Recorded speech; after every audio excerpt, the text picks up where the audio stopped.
dream, you are falling, lost in the listening distance as dark locks in.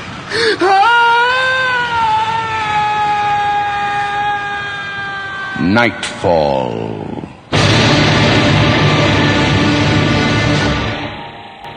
Hello, Warbirders. Forgive me for using that opening from the Canadian Broadcasting Corporation, or CBC's Nightfall, a radio play program that my dad and I used to listen to sometimes. It used to scare the crap out of me. I hope it didn't confuse you too much as to what show you are actually listening to. But I thought it might help with a spooky atmosphere. I didn't ask for permission or anything to use it, so the copyright police might be after me. Now that's scary. It was the afternoon of Friday, December 15th, 1944, at RAF Twinwood Farm, a smaller satellite airfield near Bedford, Bedfordshire, England. And two men waited for their plane to arrive for a routine hop across the channel to Villacoublay airfield just southwest of Paris. It was getting close to Christmas. Even though the weather was cold and gloomy, perhaps there was a greater feeling of hope and light in that festive season than had been felt in a long time during that long, cruel war. The fact that these two men were conducting a routine flight to France would be part of that hopeful feeling. Until recently, a daytime flight in an unarmed transport aircraft could have been a death sentence. It would have been set upon and stabbed by messers or knives, the nickname of the Messerschmitt Bf 109.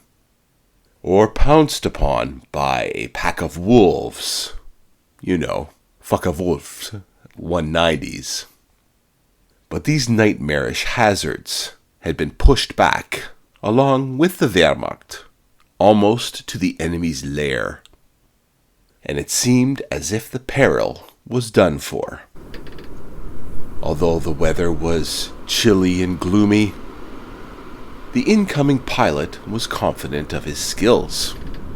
Flight Officer John R. Stuart Morgan was a 25-year-old U.S. Army Air Forces pilot, with multiple hundred hours of flight time. He would have been confident in his plane, too. Noorduyn Norseman, serial number 44-70285, had been borrowed from the 35th Service Group, based at RAF Alconbury. The Norseman, which the U.S. Army Air Forces called a UC-64A, was a rugged workhorse for short-range hops across Europe. The name Norseman conjured up Viking warriors, threshing their oars, coming from the land of the ice and snow, from the midnight sun where the hot springs blow. And the aircraft itself was designed and built in another country of ice and snow, Canada, which was known to build tough bush planes. The U.S. Army had certainly been confident in the type. They had ordered 749 of them, but more on the plane later. Although the weather was dark and spooky, Morgan would have been comforted that he had already successfully made the hop from RAF Alconbury to RAF Twinwood Farm. He touched down at 13:45. I am not sure if he knew prior to arriving there who he was supposed to be ferrying from Twinwood, but when he stopped, his scheduled passenger stepped forward. It was a Lieutenant Colonel Norman F. Basel of the 8th Air Force Service Command. A VIP, a very important person, but if Basil was important, the other guy, the unscheduled passenger, was even more famous and important.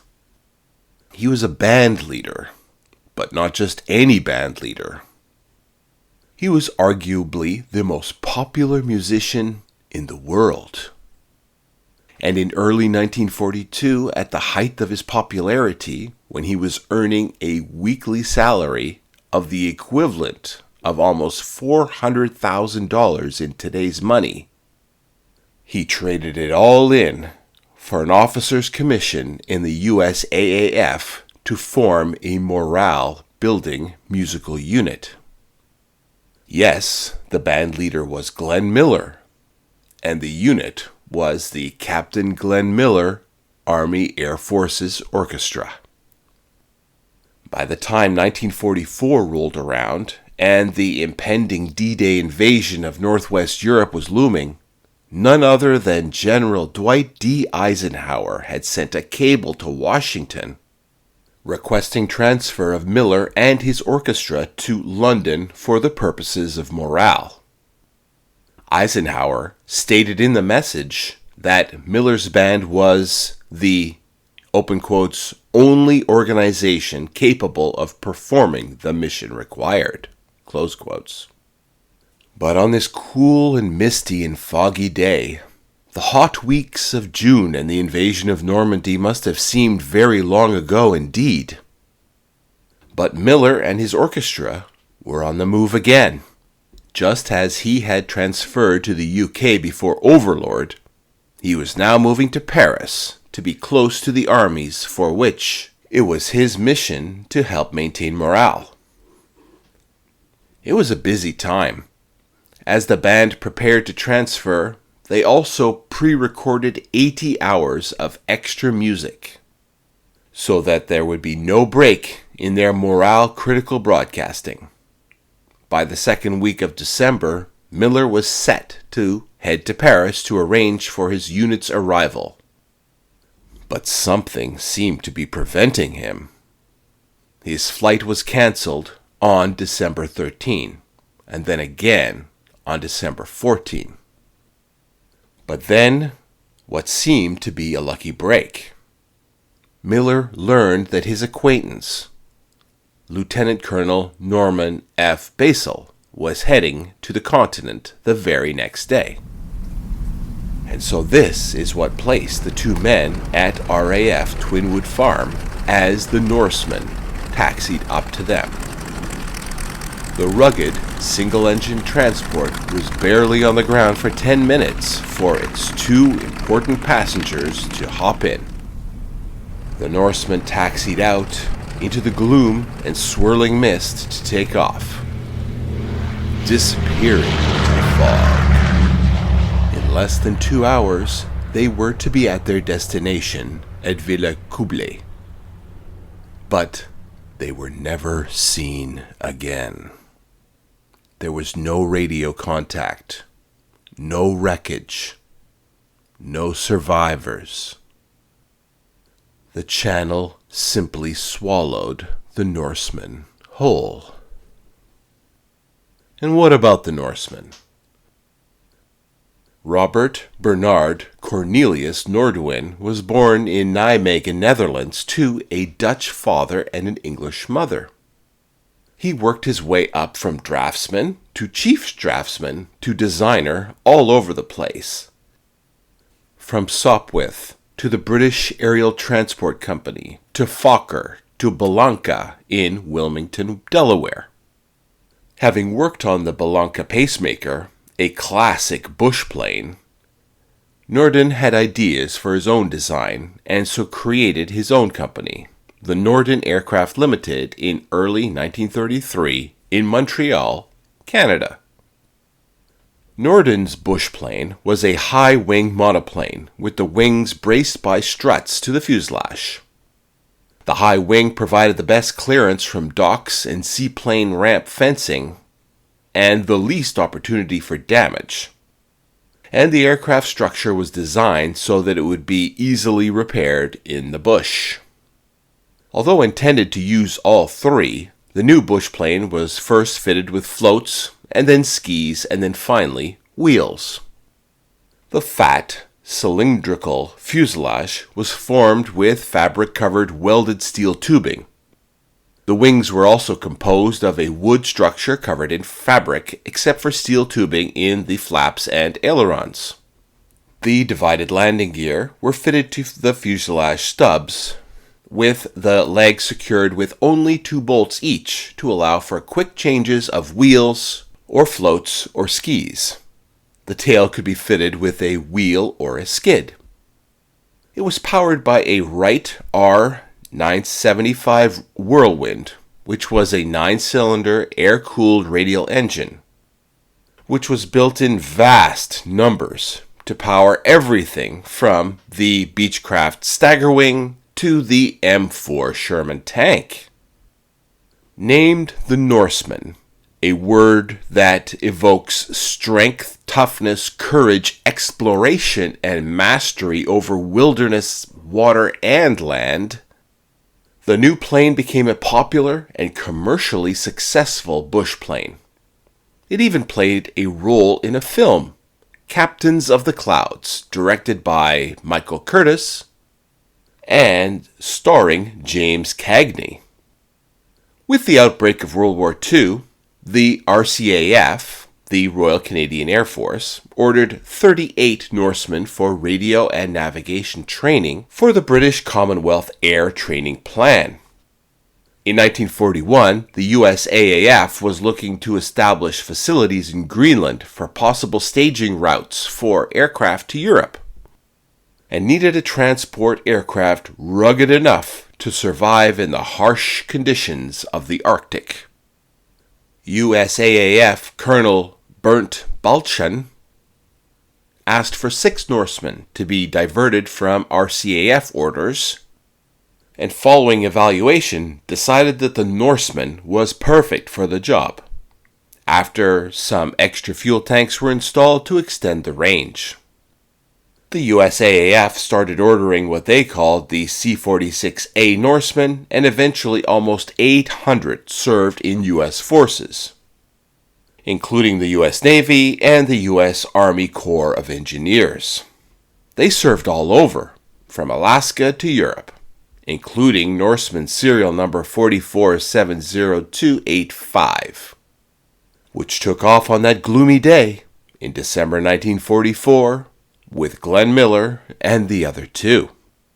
The pilot's intended flight was a direct line from Bedford to Villacoublay, roughly 250 miles, that's 400 kilometers, crossing the Channel over Beachy Head and the Somme estuary. It should have taken a little over 2 hours, but they never arrived. Confusion reigned. First thing, headquarters did not even know where Miller was.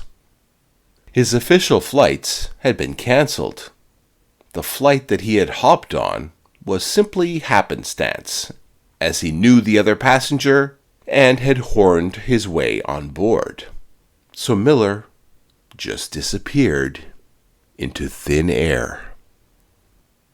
Also, the very next day, what we now know as the Battle of the Bulge broke out. So SHAEF, the Supreme Headquarters, Allied Expeditionary Forces, had other things going on. It took 3 whole days, until December 18, to confirm that Miller and the plane were missing. It took until December 24th, 1944, Christmas Eve, when newspapers finally broke the story with the headline, Major Glenn Miller missing in flight to Paris. As for the mystery, there never was any contact, nor was any wreckage or anything found. The Channel had seemingly swallowed up the Norseman whole. What happened? One theory was that the Norseman was motoring on eastward, flying low and close to the water to stay under the cloud when suddenly the sea started rearing up in giant gouts of waterspouts and exploding water columns, one of which caught the little plane, and water swatted it down. What had caused the sea to go mad? 138 British heavy bombers returning from an aborted mission and were jettisoning their bombs before making landfall and returning home. It's an intriguing theory, but the times just don't work out. No, the answer to the mystery was something much more pedestrian: the weather. As a flight instructor, I used to tell flying students that if made sure that their engine had a supply of fuel and oil, and if they respected the weather, then they could eliminate almost all of the risks of flying. Weather briefings from RAF Cranfield and Alconbury had advised against the flight, warning of heavy clouds and freezing temperatures over the channel. Miller's actual planned flights had been cancelled for just this very reason.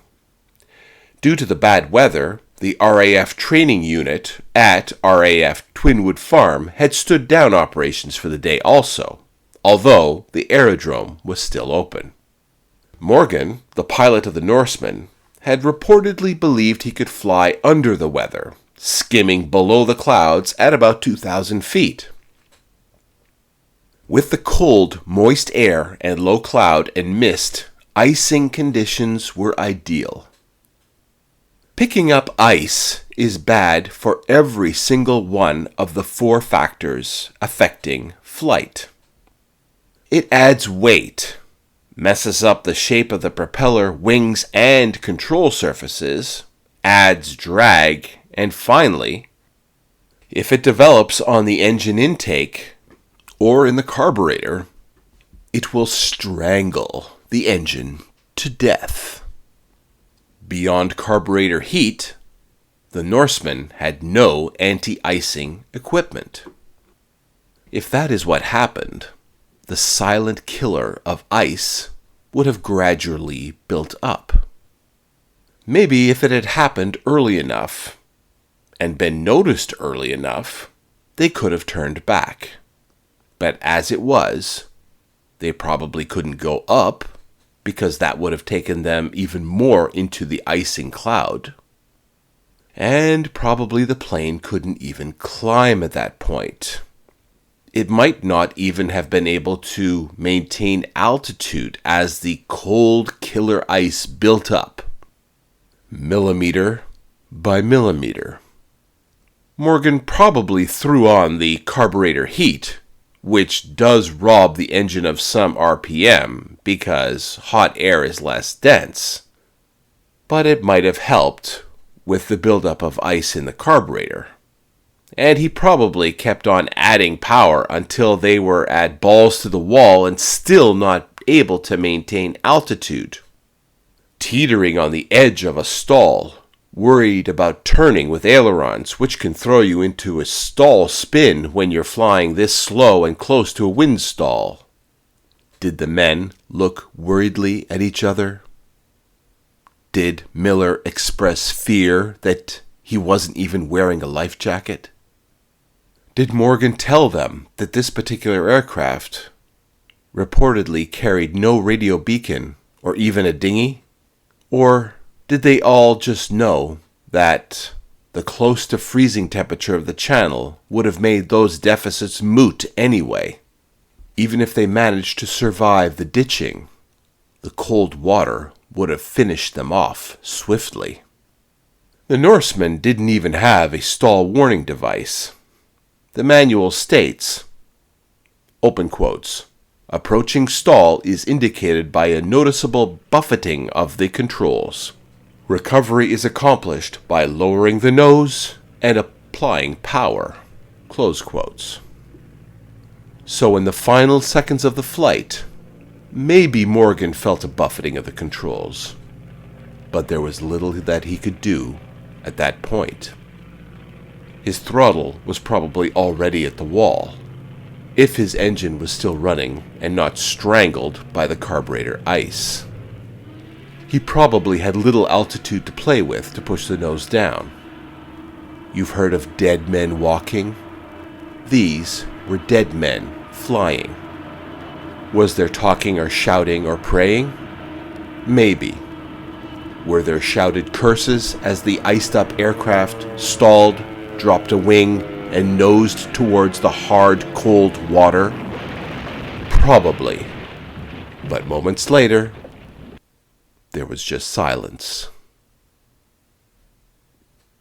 Happy Halloween. So if you enjoyed this episode, please consider supporting me at Patreon. It's only $5 a month, although there's an annual sign up now where you get a discount. There are advantages to being a supporting patron. You get the episodes earlier, you get bonuses, and the satisfaction of helping me out. All right? You can also toss me a tip via PayPal at WWB17, or just give me a good review. It all helps. I appreciate it so much. Until next time.